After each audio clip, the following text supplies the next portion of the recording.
To start things off, how does it feel to be playing here inside Mott against your former associate coach and a former player?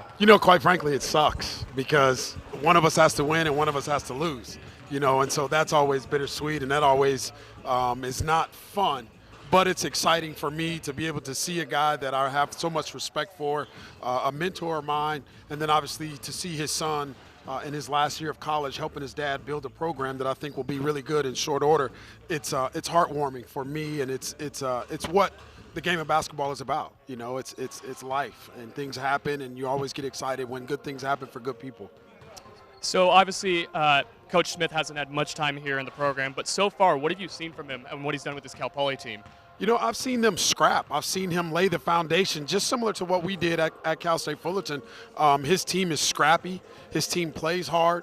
They're trying to learn what it takes to win, and I can see them getting better day in and day out. And every time you flip on the film and watch them play, you see them getting incrementally better. And so I would imagine in short order, they'll get where they want to be in no time at all.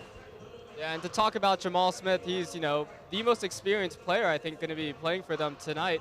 So, just what does he bring to the team? You kind of talked about this already, but on and off the court, it seems like he has a pretty big impact. He does. I think first and foremost, he's the son of a coach. And so there's a certain type of conversation that goes on outside of the court that he carries, and he's lived it his whole life. And so I think there's an IQ and an understanding, an intricate understanding of what his dad is trying to do, that he can kind of bridge the gap between his dad and the players, and then vice versa, the players and his dad. And so I think he's a pivotal part of what they're trying to do and what they're going to do. Jamal is just so smart. He's got a high IQ. He's tough. Like you said, he's experienced.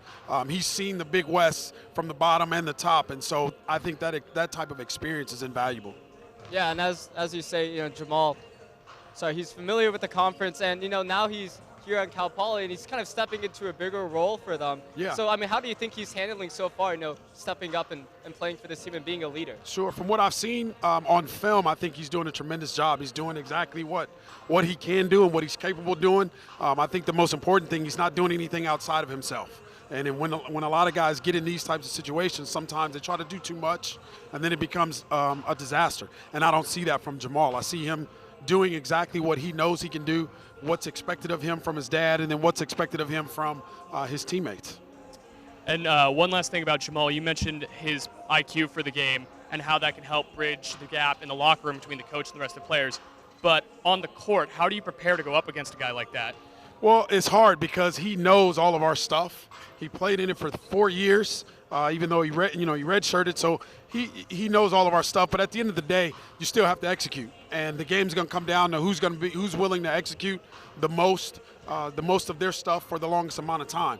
And hopefully our group can do that and just continue to execute. And but he understands our concepts. There's no question about that. And I'm sure he'll be calling out our plays just like we'll be calling out their plays. And it'll be a fun matchup.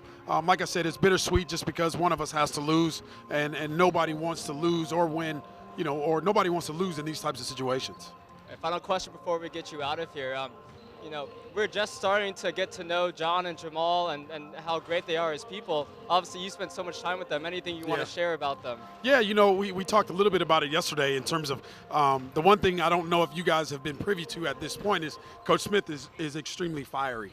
Like, he gets after it, and he can get after his guys. And the unique situation when you're coaching your son is sometimes outside things come onto the floor, and they may play out on the floor during practice. And so there was one particular instance where I could see them getting into each other's way, to put it nicely. And Coach Smith was trying to coach Jamal, and Jamal wasn't necessarily receptive like most players are sometimes. And Coach Smith wanted his immediate attention, and Jamal was not giving it. And so I could see them Jamal kind of going away from him, and Coach Smith walking towards him, trying to chase him down. And then all of a sudden, Jamal starts walking towards him. I'm like, yo, you don't want to do that. So I literally ran over and grabbed Jamal and just walked him off the floor and tried to dissolve that situation or resolve it as best as we could before we had too many fireworks. But again, it's an unbelievable father-son moment that if they both were here, they would laugh about it, because that's the experience of life. You get a chance to share what they both want out of life, which is playing this game of basketball at the Division I level. They get to experience it, and so that was one of the funnier moments to me. It wasn't funny to them at the time, but to me, I chuckle at it quite often, actually. All right, well, thank you again, Coach. It's not every day we get to have an opposing coach on the show. Yeah.